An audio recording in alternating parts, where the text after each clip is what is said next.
Thanks, Ernie. Appreciate that so much. And then finally, our own Pastor John tonight. Of course, as many of you know, we're going to be launching him in San Diego next year, a church plant. And it's just great. Not only he's kind of had a dual role with just leading our missions, but also being a part of it as well. And just give him a warm welcome as he comes tonight. BJ.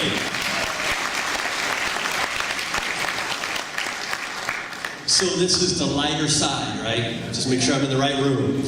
So, there's a lot that most of you have no idea about me. In fact, only a couple of you know some of what I'm going to talk about tonight. But before I came here to Albany, I was in Olympia, Washington. And I was the children's specialist. So I oversee all of the kids' ministry at the church. And so I was brought in May of, I think it was 2007. So it was around July. So just like 2.5, 3 months into being there. And our lead pastor, his name was Dale, he said, wanted to set up a meeting and said, hey, can you come to my office? Now I'm sitting here thinking, man, 2.5 months, what did I do? I'm like, I wasn't even there long enough to do anything wrong. But he calls me in the office because, you got to understand, Dale is like, this performance, we're doing this thing, we're growing, we got to make things happen. So I was like, what in the world's going to happen here? So he pulls me in his office, and you also have to know I was brought in to help build teams and build a structure and move things forward. So my mind was focused on building teams and structure and, kind of the behind the scenes kind of things in the church. So I go into his office. And we're talking, small talk. And then he asks me a question. He says, John, what's your character?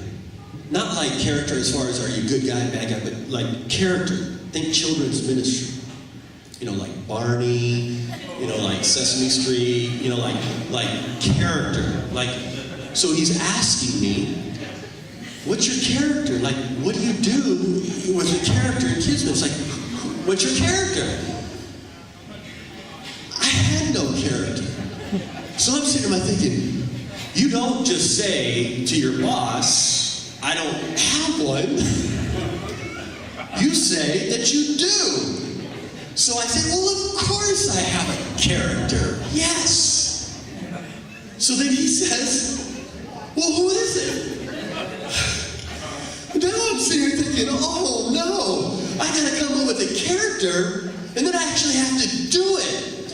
So this whole time, I'm thinking it's like just seconds, but it seems like hours in my mind, and I'm like, well, I'm butter. And he says, who's butter? I said, well, he's smooth, and he's spreading the news. He said, okay. All right, that's cool. So I left his office and I thought, oh my gosh, I'm butter. What do I do? And how do I do butter? What is this? So I'm thinking, okay, I got to go to a costume shop. So I go to a costume shop, and this is July, so they don't even have any costumes out for Halloween yet. So I'm looking through, costume, what can I do? Butter, smooth. And I already said I'm smooth and I'm spreading the news. So I'm like, what is that? So I'm thumbing through all these things. And this lady comes up to me. She says, can I help you? I'm like, yes, I need a costume for butter. She's like, well, who is he? I'm like, that's what I'm asking you to help me with. So she walks me down and shows me different things, and no. And then all of a sudden, she says, this is butter. And you got to go back to the 1970s with the disco ball and the mirrors and the velvet silver pimp daddy suit. I'm talking, it's the long pimp daddy suit.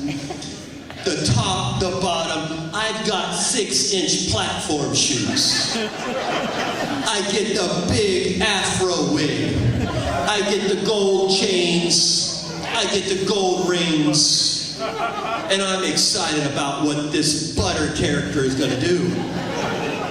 So that same week, I had a dentist appointment, and so the dentist was part of our church. And he says, just small talk, and I was all excited because I'm Butter.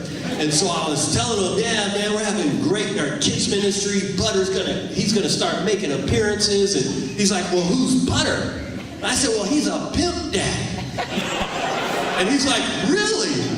I said, well, yeah, but like he's smooth and he's spread the news. So it's about telling the kids about Jesus. He's like, well, that's cool. He's like, so what kind of teeth does he have? Well, that's a good question. He's like, you know what?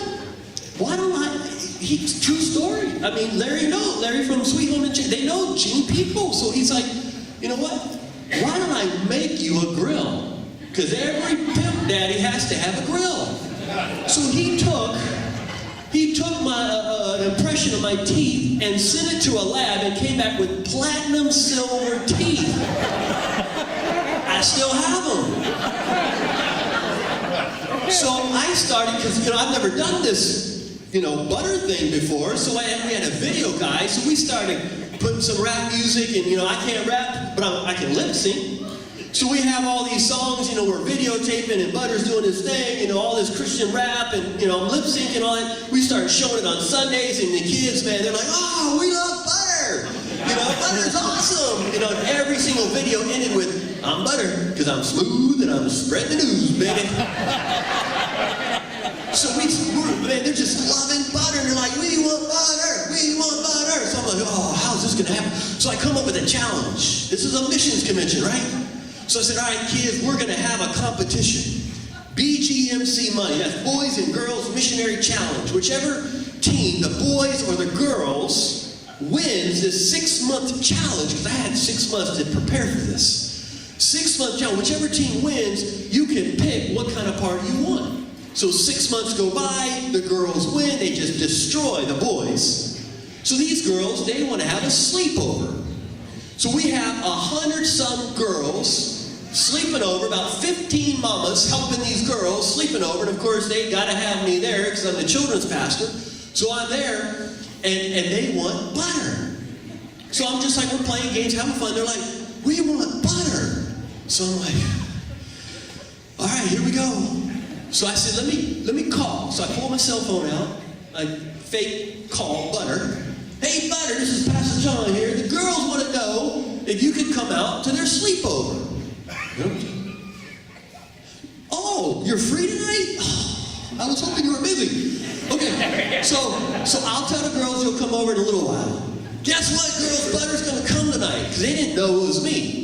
So they're thinking, oh, it's like Justin Bieber concert. They're going nuts. This is going to be awesome. So, I go and I get changed, put the 6-inch platform shoes, the silver velvet suit on, the wig, the chains, the nice, grill, all this stuff. We turn the music on, the lights down, we start doing the strobe lights, and these girls are going nuts. I jump out on the stage and I'm doing my thing, and they're just, I can't believe Butter's here. Just so excited. The song is over, and I'm thinking, okay, I'm going to get out of here now quickly, change back into my regular clothes, and then I made it through. It didn't happen. It did not happen. After I got done, the girls rushed the stage. They're on the stage. These 9, 10-year-old girls are grabbing my pimp daddy suits, and they're starting to pull them down. I'm like, no! And I was like, mamas, can I get some help up here? They're grabbing the suit. They're just pulling me apart. It's like a concert. I'm like, I gotta get out of here. Come on, mamas. Come on, help me out. The mamas start coming, and they're separated. They're pushing the girls back, and I jet out of that stage.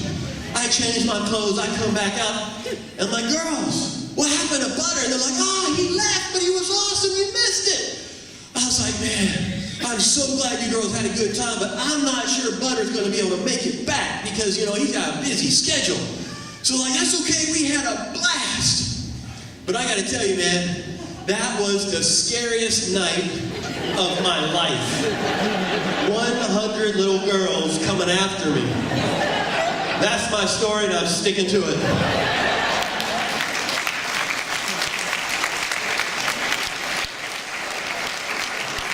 wonder how many of you would just like to see Pastor John rap tonight.